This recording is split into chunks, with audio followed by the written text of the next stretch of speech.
Bryant and Kenzie in the morning. And Chicago's alternative all day. Q101. Kenzie's Krimes. Milwaukee police found body parts in a North Side apartment. Not because I was angry with them, not because I hated them, but because I wanted to keep them with me. Believe me, if I started murdering people, there'd be none of you left.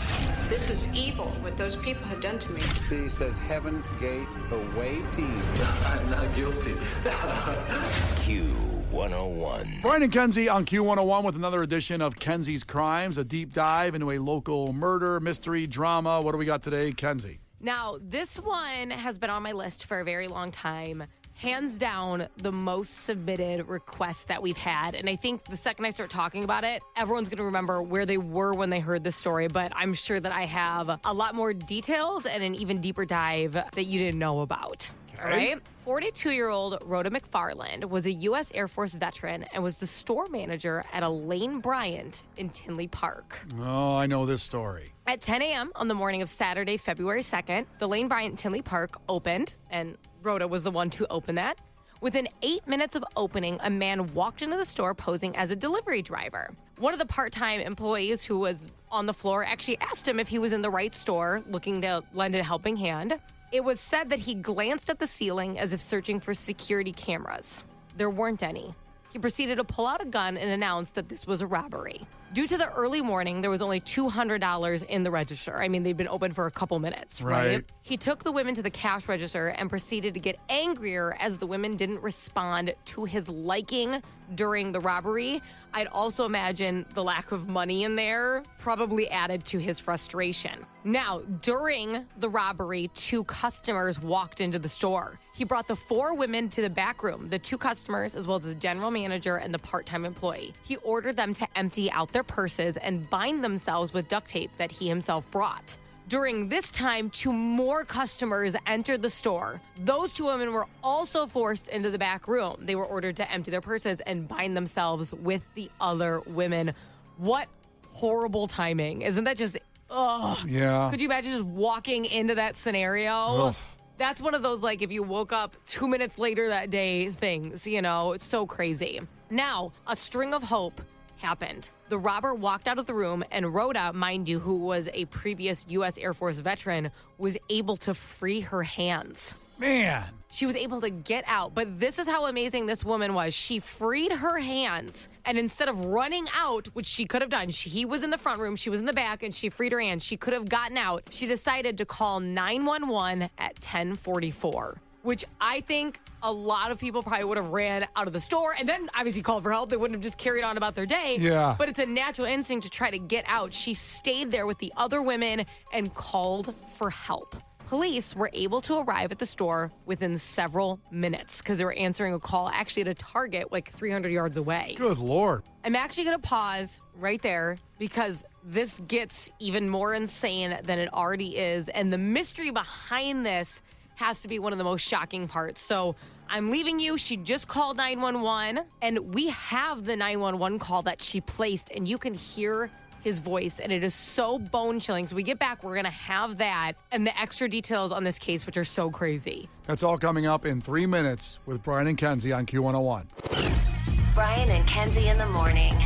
And Chicago's alternative all day. Q101. Bryant and Kenzie on Q101 with the conclusion of Kenzie's Krimes and one of the most infamous and tragic crimes in Chicago history without question. We've been contacted so much about the Lane Bryant murders. So there was 6 women, 4 were customers, 1 was a part-time employee, and 1 was Rhoda McFarland, who was actually a previous U.S. Air Force veteran and was the store manager. They'd all been brought into a back room by this murderer.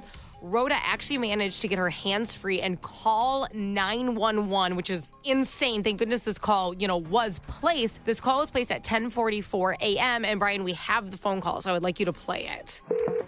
911 emergency.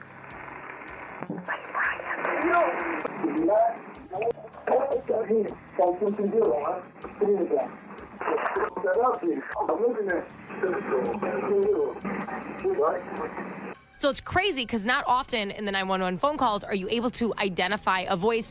Now, listen, you may be like, well, that's hard to identify. But if you know someone or have an inkling and then you hear it, anything helps if someone's trying to piece something together themselves, right? That's wild. Now, Wild. cops were able to arrive within several minutes of this phone call being placed because they were 300 yards away responding to a Target incident, obviously not as serious as this one. Unfortunately, the gunman had already fled the scene. The 4 customers and Rhoda, the general manager, had been shot and killed by this time. Insane. The part-time employee, whose name has never been released in order to protect her, had a gunshot to the neck. Now, when he shot, luckily she kind of just moved a little bit. That slight movement saved her life. So even though she had a shot to the throat, she did survive. And despite the trauma and the wounds, she was able to give a very incredibly detailed description of the killer. The shopping center was placed on a lockdown while searching for the shooter, and it reopened when they confirmed he was no longer within the area. They found fingerprints and shell casings on the scene. Now, this is important to note. It's really important,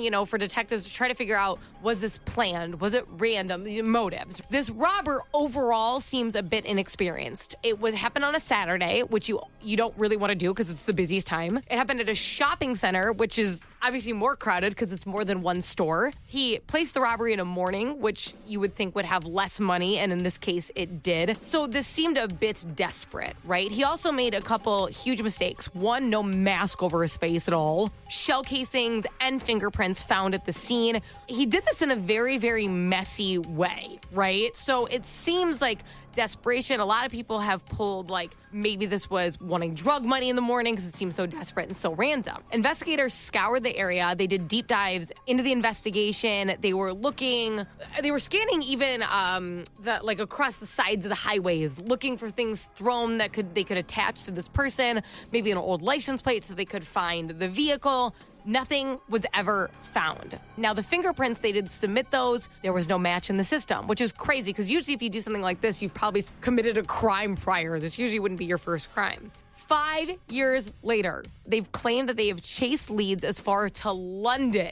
Okay, they have traveled for these leads and still have had zero luck. A decade after the murder, they have new technology which allows them to make a 3D image of the suspect, which is really cool because obviously a 3D face looks so different than the flat image you see on paper, and that is still available. Because fingerprints were found on the scene, they do believe as technology progresses, they'll be able to find him because obviously every year things come out that you just can't believe are going to happen. The image can be found at tinleypark.org as well as the tip line for the reward, which is up to $100,000. So that's still available. The 3D image, the tip line, $100,000, and the $100,000 is not based upon conviction. Now, Lane Bryant did donate half of that $100,000 reward. They also paid for the funerals of the 5 women who passed away in this tragic event.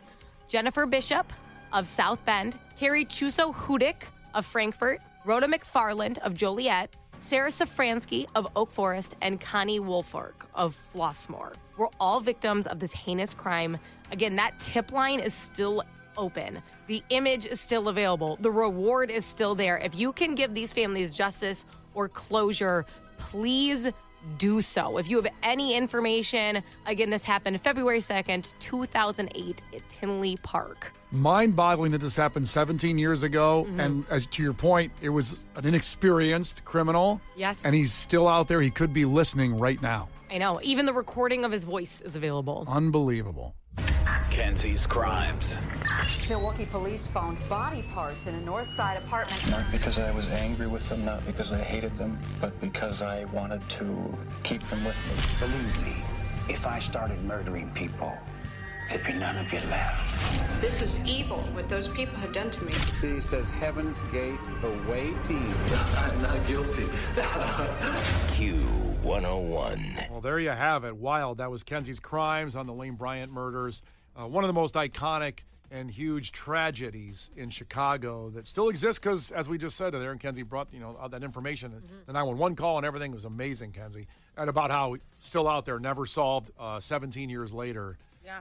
Real tragedy, but you can get on the podcast. If you caught it at the end, make sure you catch up on there, the Bryant and Kenzie podcast. If you have any information, even anonymously, hit up that tip line and, help these families get closure. Yeah. They deserve it. What'd you get? You get a text from someone just now? Yeah, so 630 texted in and said, I do crime scene cleanup, and I actually cleaned up the Lane Bryant store after the crime was committed and the investigation was complete. Wow. Isn't that insane? He said he's been doing it for 17 years. Incredible. And then 708 texted in and said he worked on the task force for that case. So this is how local this, I feel like everyone has some type of connection. You knew somebody's family member involved who worked on the crime scene, who cleaned it up. Every time you bring up, I always feel like the Lane Bryant and the Browns Chicken Massacre. and the Browns Chicken Massacre are the ones where people always know someone. Remember where they were, like They're recent enough in the last 20-some Yes. years where somebody knows somebody. But Totally. So there you go. That is Kenzie Krimes every week, Tuesdays at 8:20, and that's on the podcast later on. Case will get that up. Brian and Kenzie in the morning. And Chicago's alternative all day. Q101.